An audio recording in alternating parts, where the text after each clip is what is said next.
199 जो है ना वो जॉब्स आई है, जिसकी लास्ट डेट जो है ना वो 27 मार्च 2026 है। ठीक है, मेल के लिए जो एज है वो 40 है मैक्सिमम एज, और फीमेल के लिए जो है ना वो 43 जो है ना मैक्सिमम एज है। अब इसमें स्टूडेंट को ये जो क्वालिफिकेशन है ना, ये बेसिकली वहाँ पर जो है ना वो ऑफिशियली जो रिटायरमेंट है ये इनके अंदर जो है ना वो मैंशनड है।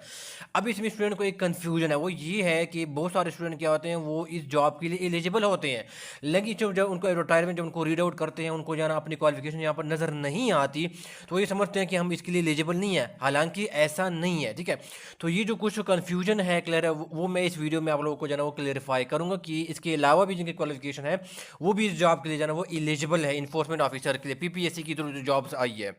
गाइस यहाँ पर देखो, यहाँ पर जो ऑफिशियल जो एडवर्टाइजमेंट के अंदर ये क्वालिफिकेशन मेंशन है, बीबीए सिंपल लिखा हुआ है। ठीक है, अब गाइस क्या है, इसमें बहुत सारे स्टूडेंट होंगे जिन्होंने बीबीए किया, इसमें फाइनेंस में उन्होंने किया होगा 4 साल। ठीक है, ये या इसने क्या किया होगा, इसने कोई मार्केटिंग में जाना उन्होंने किया होगा।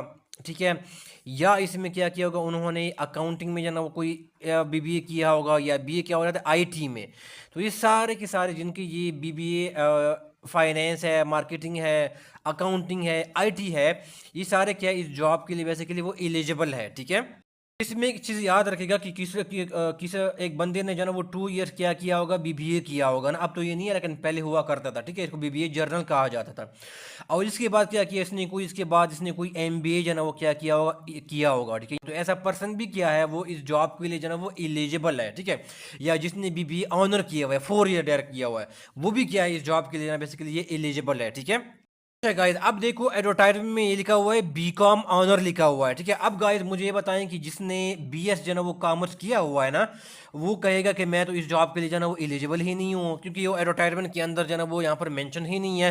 हालांकि क्या है वो एलिजिबल यहाँ पर लिखा हुआ है, इक्विवेलेंट क्वालिफिकेशन जो ना वो यहाँ पर लिखा हुआ है।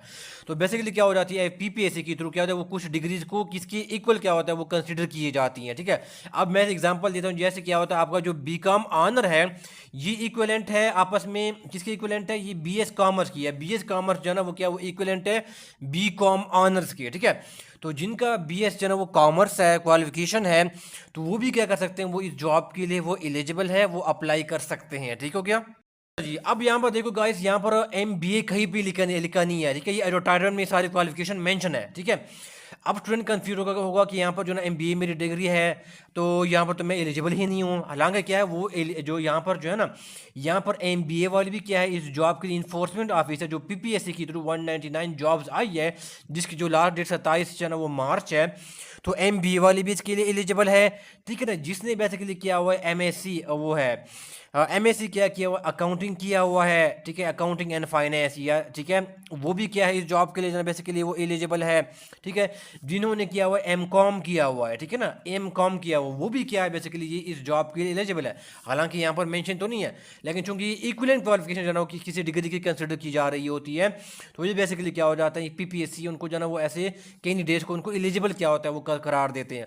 अब इसमें ये होता है कि अगर आपने किसी सब डिग्री में अगर आपने 70% भी सब्जेक्ट जो है ना वो कवर किए हैं ना, जो मैनेजमेंट साइंस या कॉमर्स वाले जो पढ़ते हैं, ठीक हो गया, तो क्या हो जाते हैं वैसे बंदे क्या हो जाते हैं वो जॉब के लिए एलिजिबल होते हैं। जैसे क्या है जिन्होंने बिजनेस इकोनॉमिक्स किया होगा, ठीक है ना, बिजनेस इकोनॉमिक्स वाले, ठीक है ना, तो उन्होंने क्या किया होता है ऑलमोस्ट 70% जो उनके सब्जेक्ट जो है ना वो क्या है वो मैनेजमेंट साइंसेज और कॉमर्स वाले क्या होते हैं उन्होंने पढ़े होते हैं। ठीक है, तो ये क्या होता है, तो ऐसे लोग क्या है वो इस जॉब के लिए जो है ना वो एलिजिबल है, बिजनेस इकोनॉमिक्स वाले, या जो है जो इकोनॉमिक डेवलपमेंट वाले, ठीक है ना, इकोनॉमिक जो है ना वो डेवलपमेंट वाले, ठीक है ना, ये तो ये भी क्या है इस जॉब के लिए बेसिकली क्या है वो एलिजिबल है। ठीक है, आपने अपनी डिग्री देखनी है, उसके अंदर जो है ना अगर आपने कुछ अकाउंटिंग फाइनेंस आया, वो कंप्यूटर हो गया, मार्केटिंग हो गया, मैनेजमेंट हो गया, ठीक है ना, जो मैनेजमेंट साइंसेज और कॉमर्स वाले पढ़ते हैं, अगर ये सब्जेक्ट है और 70% वो कवर है, तो फिर आप उस जॉब के लिए जो है ना वो इस जॉब के लिए बेसिकली क्या आप उनके लिए एलिजिबल है। ठीक है,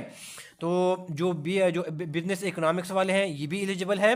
ठीक है, तो इसमें 70% जो सब्जेक्ट होते हैं वो मैनेजमेंट साइंसेज और कॉमर्स वाले पढ़े होते हैं, और जो इकोनॉमिक डेवलपमेंट वाले वो भी इस जॉब के लिए इन्फोर्समेंट ऑफिसर पीपीएससी के थ्रू जो हैं वो एलिजिबल है। इसके अलावा गाइस क्या यहाँ पर लिखा हुआ है, मैंने एमएससी अकाउंटिंग एंड फाइनेंस लिखा हुआ है, जिनका क्या है बीएससी है, ठीक है ना, बीएससी क्या है अकाउंटिंग और फाइनेंस है। ठीक है ना, मेरी राइटिंग अच्छी नहीं है, लेकिन मैं साथ साथ बोल भी रहा हूँ तो आप लोगों को कोई इशू नहीं होना चाहिए। ठीक है, एमएससी अकाउंटिंग एंड फाइनेंस है, बीएससी अकाउंटिंग एंड फाइनेंस है। ये भी क्या है, इस जॉब के लिए इन्फोर्समेंट ऑफिसर पीपीएससी की थ्रू जो 199 पोस्ट आई हैं वो इस पर्सन इस जॉब के लिए एलिजिबल है। गाइस इसमें इन्फोर्समेंट ऑफिसर के लिए बेसिकली मैं एक पेड क्लासेज जो है ना उनके लिए ऑफर कर रहा हूँ, ठीक है।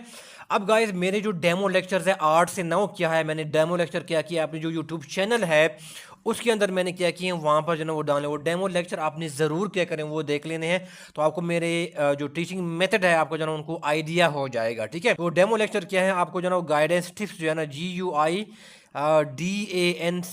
ठीक है, ये चैनल का नाम है, यूट्यूब चैनल का नाम है TIPS। इसके ऊपर क्या करना है, यहाँ पर आपने जाना है और यहाँ पर जाना बेसिकली पूरा प्लेलिस्ट जो है ना वो अवेलेबल है इन्फोर्समेंट ऑफिसर पीपीएससी की, तो PRA ये बेसिकली पंजाब रेवेन्यू अथॉरिटी में जाना है, बेसिकली जॉब्स आई है, ठीक है ना, पंजाब रेवेन्यू अथॉरिटी में।